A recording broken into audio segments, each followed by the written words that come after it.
Les hommes politiques sont réputés pratiquer la langue de bois. Le moins qu'on puisse dire, c'est qu'Emmanuel Macron, ministre de l'économie et des finances, rompt avec cette tradition. Le métier de banquier d'affaires n'est pas très intellectuel. Le mimétisme du milieu sert de guide. Des propos rapportés dans l'ouvrage Rothschild, une banque au pouvoir. Récemment, dans le Wall Street Journal, on est comme une sorte de prostituée quand on est banquier d'affaires. Le job, c'est de séduire. Michel Philippi, bonjour. Bonjour, Jean-Philippe Denis. Vous êtes philosophe indépendant. Oui. Vous avez publié aux éditions Petra, Manifeste pour une stratégie expérimentale. Oui. Là, il expérimente, Emmanuel Macron. Est-ce qu'il est en train d'expérimenter quand il nous dit des choses ça, ou il dit simplement une vérité qu'on ne voulait pas voir? Les vérités, ça n'existe pas. Il propose un modèle du banquier d'affaires. Mais on ne sait pas quel banquier, quel modèle. Parce que qu'est-ce que c'est qu'une prostituée? Elle séduit? Je ne sais pas trop. Mais elle propose tout. Il est là. Il propose tout. Ou bien il fait comme décrit Casanova, c'est-à-dire viens coucher avec moi, mais en fin de compte, c'est pas avec toi que je coucherai. Il y a une troisième personne dans le lit. Ce livre est un essai pour construire l'objet expérimental de la stratégie qui en fera une science autonome. Ouais. Rien de moins. Ben, donc aujourd'hui, la stratégie n'est pas une science autonome. Non. Pourquoi? C'est une compilation de récits, c'est une compilation de déclarations. J'ai réussi. J'ai réussi, mais à quel moment? Ici, tu as réussi. L'an prochain. Donc, comment peut-on dégager du savoir, de la connaissance, de récits? Alors, les gens convoquent de la sociologie, convoquent je ne sais pas quoi, d'ailleurs de la psychologie, maintenant on convoque de la neuropsychologie, mais la stratégie n'est rien qu'une compilation de récits de différentes natures. Et on ne fait pas une science d'une compilation de récits. Une science a besoin d'un objet hypothétique. C'est-à-dire un objet qui permet de faire des hypothèses. Nous devons commencer la modélisation de la stratégie en entrant dans la matière humaine. Ouais. Rien de moins. Qu'est-ce que vous entendez par matière humaine? Quand on prend n'importe quel auteur, quand même de récit, oui, il y a toujours l'homme. Et un des plus grands, peut-être, économistes, Janssen, ne commence pas en écrivant sur l'entreprise, il commence par un texte qui s'appelle « La nature humaine », comme tous les grands philosophes anglo-saxons. Et il décrit un homme particulier, auquel va correspondre une entreprise particulière. Et il va construire la formation de chef d'entreprise pour devenir cet homme particulier qui fonctionnera avec l'entreprise particulière. En fin de compte, lorsque nous mettons en jeu des humains, même si on n'en parle pas, même si on parle d'économie, de tableau de bord, n'importe quoi, on parle de gens, d'hommes, de ce que l'humain est capable de faire. Pour faire un peu de pédagogie, Michael Jensen, donc, qui est professeur émérite à Harvard, avait beaucoup travaillé sur la séparation des pouvoirs entre actionnaires et dirigeants, et effectivement a produit ce texte sur la nature de l'homme.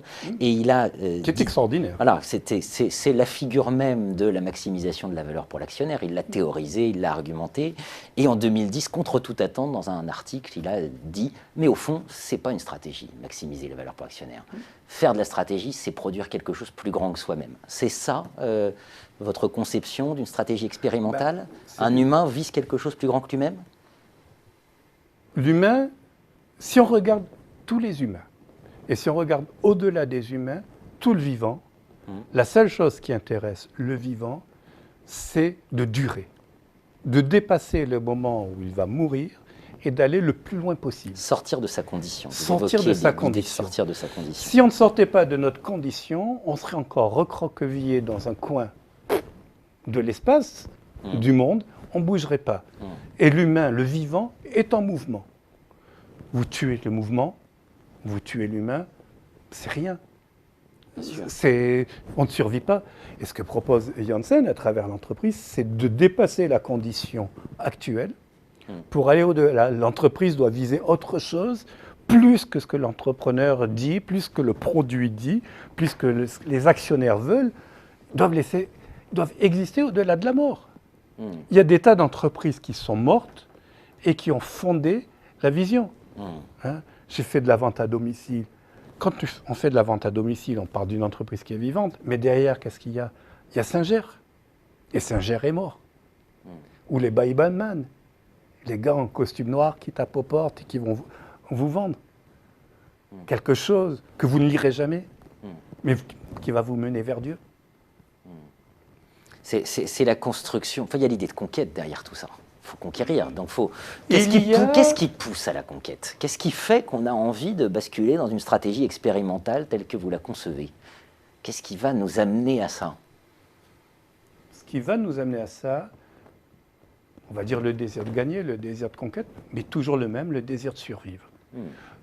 Comme les stratégies sont des objets esthétiques. Les objets esthétiques, c'est comme un tableau. À la fin, vous en avez marre de le voir. À la fin, une stratégie ne fonctionne plus. Parce qu'en fin de compte, ça assemble des gens, des choses, qui ont des trajectoires particulières et qui ne sont pas mis dans un canal. Et ces trajectoires particulières, à un moment, font sauter votre construction. Ça va ailleurs pour se reconstruire. C'est le vivant se déplace, reconstruit un autre environnement. Tout ça, il change, il se complexifie.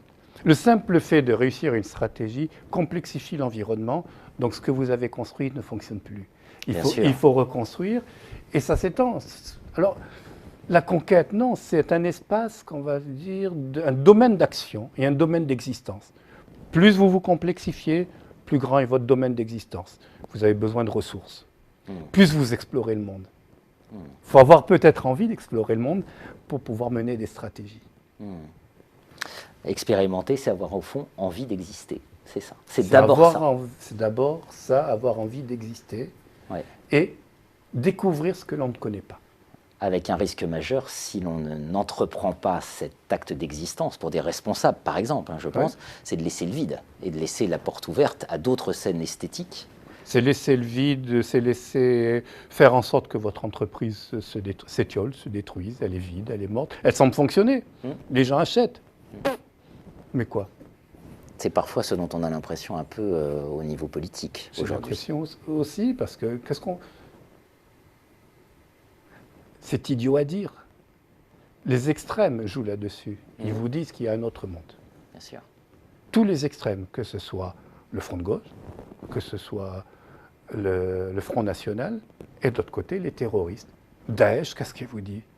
Il y a un autre monde. Il y a un autre monde où la morale capitaliste n'existe pas. Il y a un autre monde où vous êtes puissant, on vous craint. Il y a un autre monde dans lequel le paradis est là.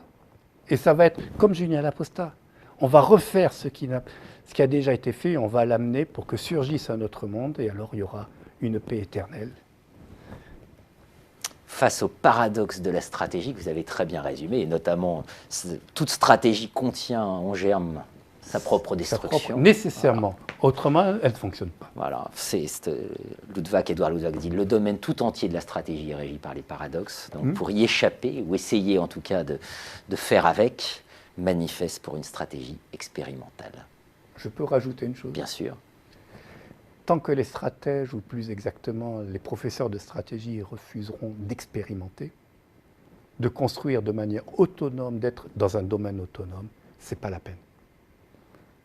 Il n'y aura jamais de connaissances stratégiques qui émergeront. Il n'y aura que des récits, des bouts de récits plus ou moins bien alignés.